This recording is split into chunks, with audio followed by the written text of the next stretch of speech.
Bonjour, on continue sur la partie des fonctions croissantes et décroissantes sur un intervalle. Alors, parlons maintenant de l'allure d'une fonction, ça veut dire la représentation graphique. Je parle ici d'une fonction croissante, donc on dit on monte, ça sera par exemple comme ça. Voilà, dans un intervalle i, par exemple ici. C'est bien, donc ça, on dit qu'elle est croissante, en monte.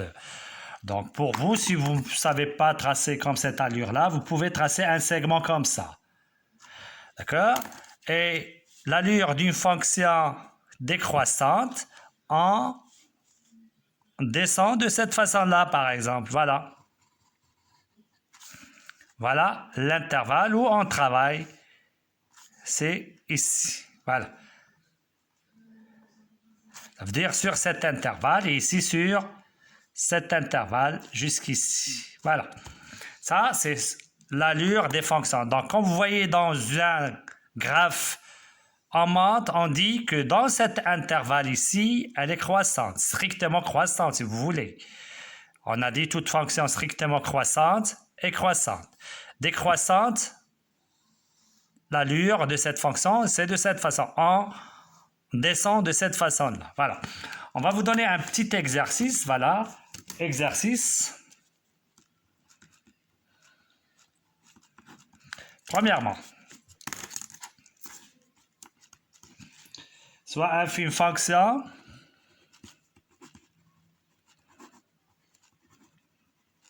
constante sur i. On a parlé, i est un intervalle évidemment de R. I, intervalle. Voilà. Montrer que f est croissante sur i. Alors, comment on va démontrer? Donc, on va expliquer une fonction constante. C'est quoi une fonction constante? On a f constante sur i. Donc, pour tout AB de i, tel que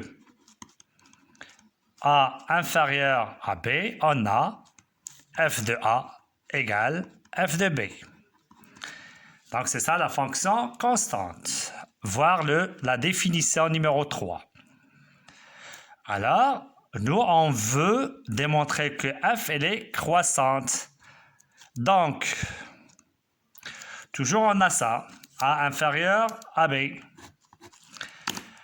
Alors, fa égale f de b. Est-ce qu'on peut écrire ça? Non. Mais si je dis comme ça, f de a inférieur à f ou égal à f de b, c'est juste. D'accord?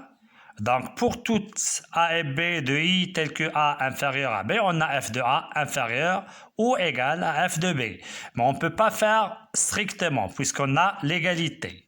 Par suite, c'est très simple, f est croissante sur i est non strictement croissante, puisqu'on ne peut pas écrire inférieur strictement. D'accord? Mais, attention à écrire ça, non strictement croissante sur i. Car on n'a pas fa inférieur à f de, car on n'a pas fa inférieur à f de b. On n'a pas. C'est bien? Alors, qu'est-ce qu'on dégage de cet exercice? Toute fonction constante sur i est croissante sur i. Donc, on peut tirer comme théorème, si vous voulez. On peut l'écrire théorème. Toute fonction constante sur i virgule, est croissante sur I. Et encore, on peut faire ici supérieur ou égal. D'accord? Ça veut dire elle est décroissante et non strictement décroissante. Voilà, non strictement. Donc, toute fonction constante sur E est croissante sur I. Et on peut ajouter ici toute fonction constante sur I est décroissante sur I. Voilà le théorème simple à démontrer. Ça, c'est premièrement. Passons à la deuxième question.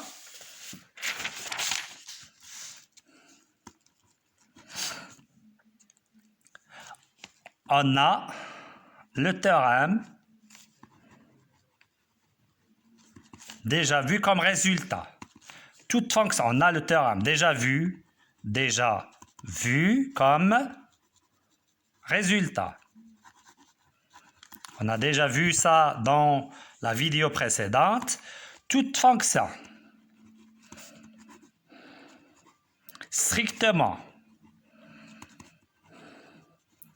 croissante et sur I est croissante sur I. On a parlé de ça dans la vidéo précédente. Ce qu'on a dit, et on va le traiter cette séance, la réciproque est fausse. C'est ce qu'on va faire ici. En effet, alors, toute fonction strictement croissante sur I est croissante. La réciproque, est-ce que toute fonction croissante est strictement croissante? En effet, on va prendre un contre-exemple.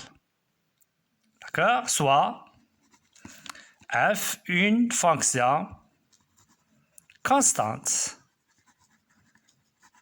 D'accord? Ce qu'on a vu maintenant dans 1. Donc, d'après 1, f est croissante sur I. Et on a dit, elle n'est pas strictement croissante. Mais f n'est pas strictement croissante sur I. Et voilà ce qu'on a vu. C'est bien. Donc, c'est très simple, la fonction. Vous pouvez faire f de x égale 5 et vous pouvez redémontrer ça. C'est très simple. La suite de la leçon, on a fait premièrement, on a traité 3 définitions. Maintenant, deuxièmement, et on va faire définition.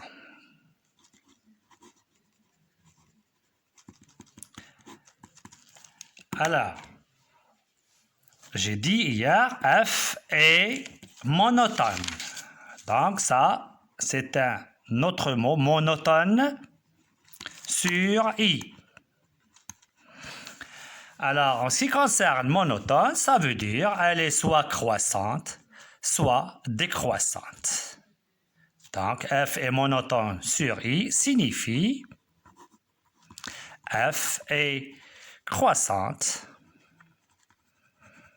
sur I ou décroissante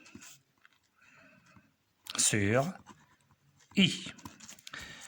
Alors, on n'a pas dit constante, puisque une fonction constante, elle est croissante, on a déjà vu ça.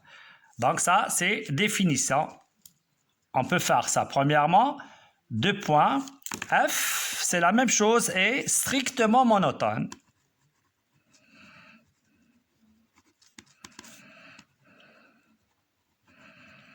Sur I signifie f est strictement croissante,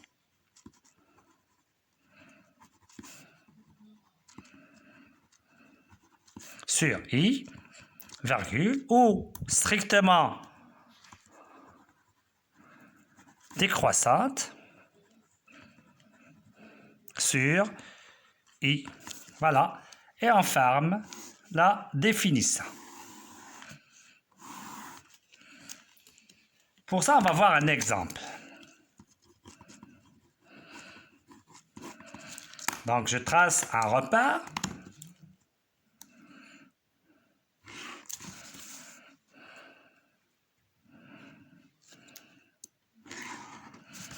Voilà, I, J. Alors,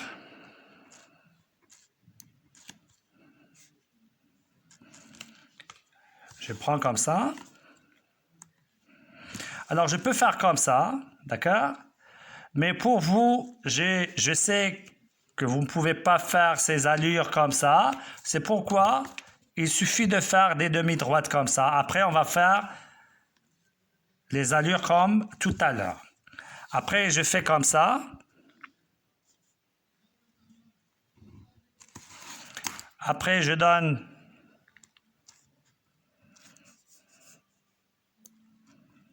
jusqu'ici, je fais comme ça.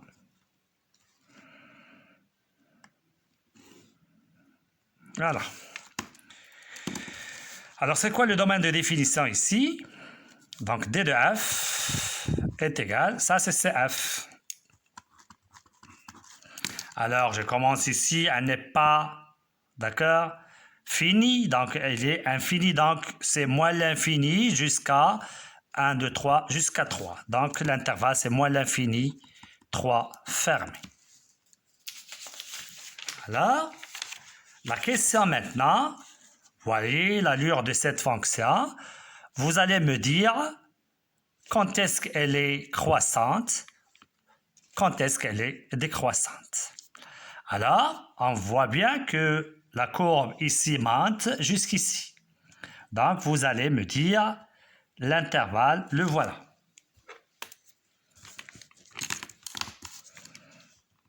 C'est quoi cet intervalle? C'est moins l'infini jusqu'à moins 3. Donc, sur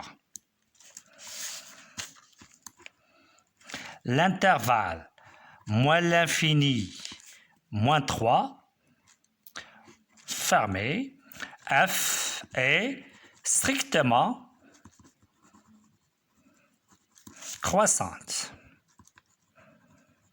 On peut dire elle est croissante. Après, l'allure, regardez bien, la courbe descend jusqu'ici. Alors, le deuxième intervalle, c'est ici. Alors, c'est moins 3 jusqu'à moins 1. Donc, sur l'intervalle, on peut le fermer, pas de problème. Moins 3 jusqu'à moins 1, f est strictement décroissante. Et enfin, il nous reste le troisième intervalle. Donc, sur l'intervalle moins 1 jusqu'à 3, f est croissante ou bien strictement croissante.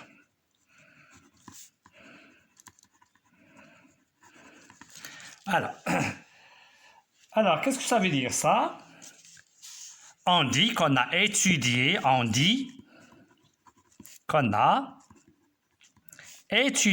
la monotonie de f. On a étudié la monotonie de f sur D de f. Ça veut dire on a décomposé le D de f à des intervalles sur lesquels la fonction elle est croissante et sur les autres elle est décroissante. Donc vous pouvez faire z, c'est comme ça, Donc, tout ça à écrire dans le cahier de cours, s'il vous plaît. Donc, étudier la monotonie d'une fonction de f, c'est déterminer. C'est déterminer les intervalles inclus, évidemment, dans D de f, sur lesquels f est croissante, décroissante et constante si vous voulez. On dit encore qu'on a étudié les variations. Elle varie, elle est croissante, elle est décroissante, j'ai déjà dit. On dit encore, c'est la même chose, c'est... On dit encore qu'on a étudié les variations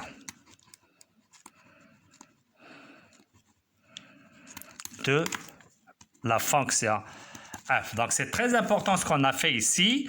Donc, étudier la monotonie, c'est à vous de donner les intervalles pour lesquels f, elle est décroissante, elle est croissante, elle est constante. C'est la même chose que étudier les variations. Donc, revenons au titre de la grand 2, on a fait, ou bien grand 3. On a fait grand 3, s'il vous plaît. Donc, revenons à grand 3 et vous écrivez, on a laissé le grand 3 vide, et vous écrivez monotonie d'une fonction numérique. Voilà, et vous soulignez ça.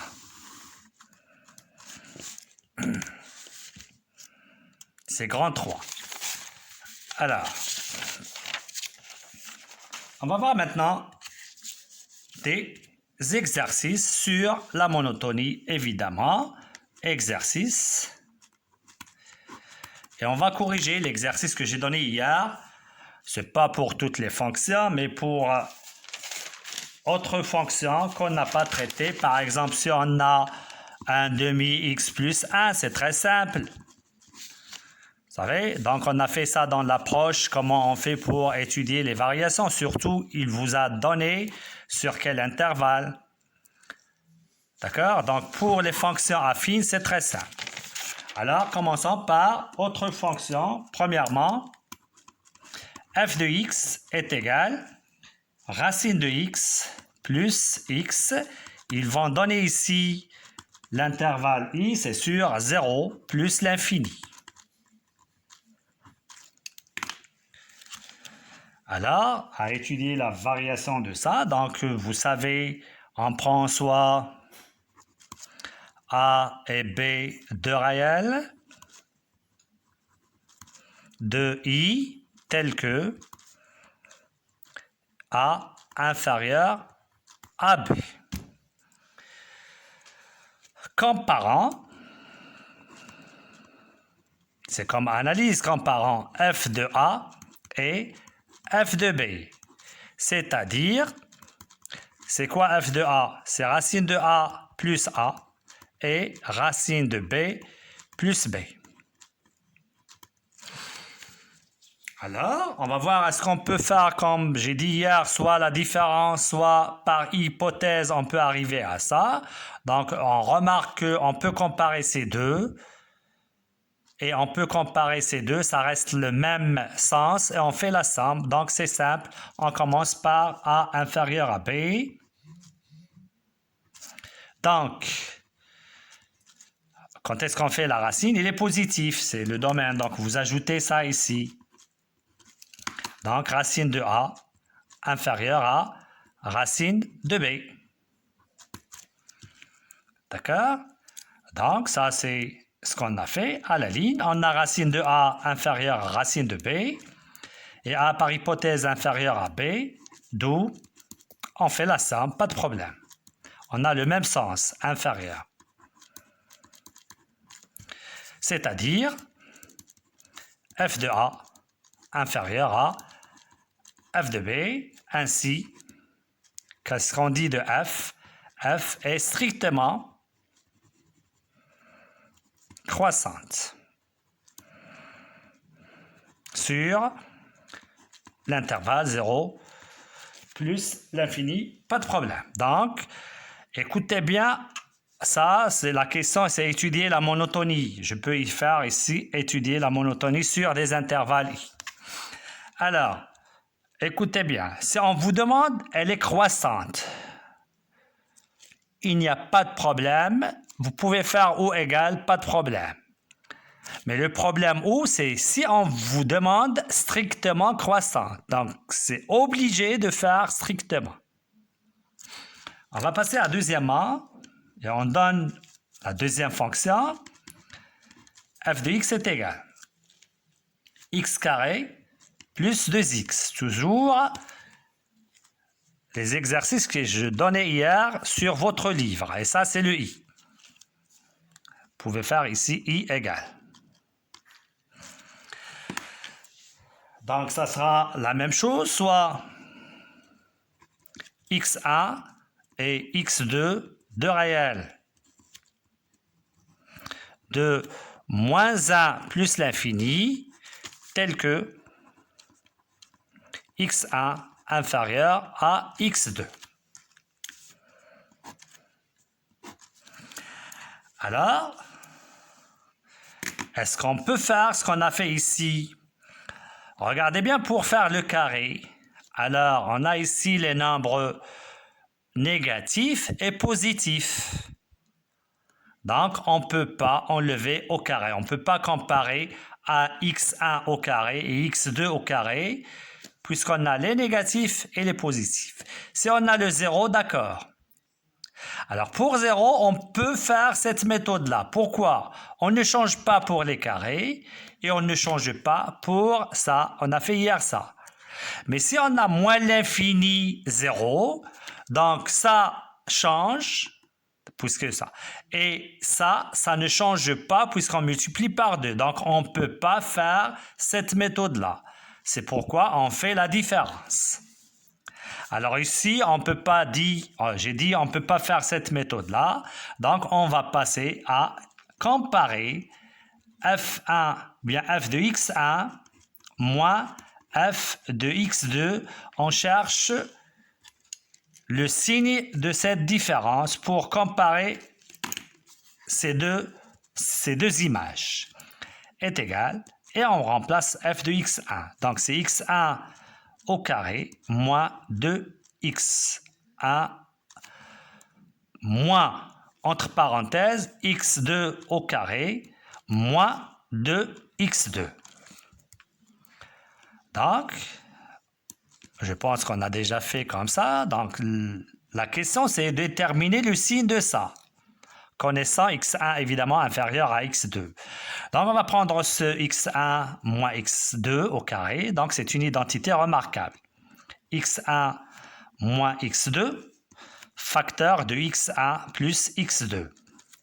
Et pour ces deux, on va factoriser par moins 2. Facteur de x1 plus x2. D'accord? Alors, ici, s'il vous plaît, c'est plus. Alors, on va faire plus, et ici, c'est moins. Donc, c'est plus 2, facteur de x1 moins x2. Par quoi on va factoriser? Par x1 moins x2. Facteur. Ça reste ici x1 plus x2 plus 2. Alors, on a factorisé cette expression et c'est à nous de chercher, j'ai dit, le signe de cette forme. Alors, pour le premier facteur x1 moins x2, on détermine son signe par cette écriture.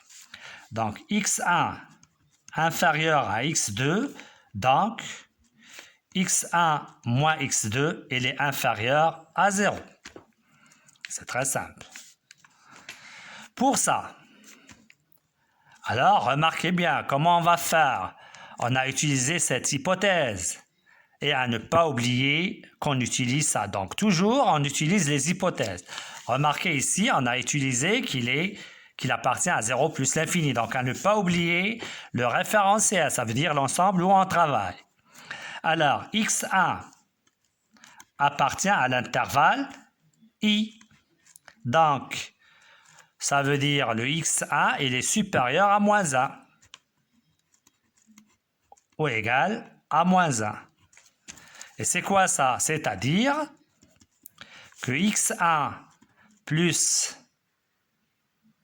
1 supérieur ou égal, ou bien on peut le laisser comme ça. De même pour x2 appartient à i, d'où x2 supérieur ou égal à moins 1. Donc on peut éliminer ça. Donc on peut regrouper ça, ces deux. Donc, et on fait la somme. x1 plus x2 supérieur ou égal moins 1 c'est moins 2. C'est-à-dire, on ramène x1 plus x2 plus 2 supérieur ou égal à 0. D'accord? Mais remarquez une remarque très importante s'il vous plaît. On a ou égal ou égal. Et à ne pas oublier ici, x1 il est inférieur à x2. Donc je l'ajoute ici. D'où, comment il est x1 par rapport à x2? Donc ils sont différents, puisqu'on a ici inférieur strictement. Donc si celui-là égale moins 1, on ne peut jamais avoir x2 égale moins 1. Et inversement. Et pour avoir égal moins 2, il suffit que les deux soient égales à moins 1. C'est pourquoi ici on a strictement. Donc c'est une remarque très importante. Donc il nous donne supérieur strictement. C'est pourquoi tout à l'heure j'ai dit, si on vous demande de démontrer elle est croissante ou bien décroissante, pas de problème, vous pouvez faire ou égal. Mais si on vous demande de démontrer strictement, donc obligé de faire strictement. Alors, regardez à ces deux choses-là. Hop. On va appeler ça 1 et ça 2. De 1 et 2, on tire. Vous pouvez faire deuxième point. De 1 et 2, on tire. On va faire le produit. x1 moins x2, facteur de x1 plus x2 plus 2. Alors ici, elle est négative et ici positif. Le produit, il est négatif. Donc, ça, c'est ce qu'on a calculé ici. F de x1 moins f de x2 inférieur à 0. C'est-à-dire f de x1 inférieur à x2. Ainsi, f est strictement croissante sur I.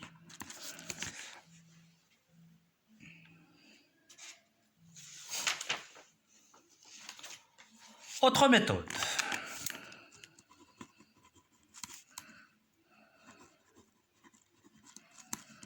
Alors, c'est très important. Donc, regardez bien, je reviens à l'expression qu'on a. Donc, on a fait ça dans l'ordre. On a trouvé des fois des difficultés à comparer deux nombres pour ces expressions. Et ça, c'est un trinôme de deuxième degré. Donc, pour simplifier les choses, on a dit, on prend la forme canonique de cette fonction. Donc, on va chercher la forme canonique de cette expression x carré plus 2x. Donc, vous savez chercher la forme canonique. Sinon, vous pouvez réviser. Donc, c'est fois x fois 1 plus 1 au carré moins 1 est égal à x plus 1 au carré moins 1. Donc, cette expression, on va la transformer à cette expression forme canonique et vous allez voir que c'est simple à comparer. Donc, toujours soit x1, je répète, x2 de réel de i, tel que x1 inférieur à x2. Donc, on va comparer f de x1, ça veut dire x1 plus 1 le tout au carré moins 1. Donc, qu'est-ce qu'on va faire? x1 inférieur à x2. Donc, j'ajoute plus 1 inférieur à x2 plus 1. On va enlever au carré. Pour ça, il faut savoir le signe de ça. Hop, j'ai déjà dit hier, donc d'où on va les enlever au carré. Alors, on va faire ici, j'explique, x1, regardez bien, il appartient à l'intervalle, donc c'est supérieur à moins 1. x1 plus 1, il est supérieur à 0. Donc ici, le 0, il est inférieur, c'est très important. Donc, puisque les nombres sont positifs, on ne change pas. Et on va retrancher moins 1, c'est-à-dire x1 plus 1 au carré, moins 1 inférieur x2 plus 1 au carré, moins 1. Ainsi, f de x1 inférieur à f x2.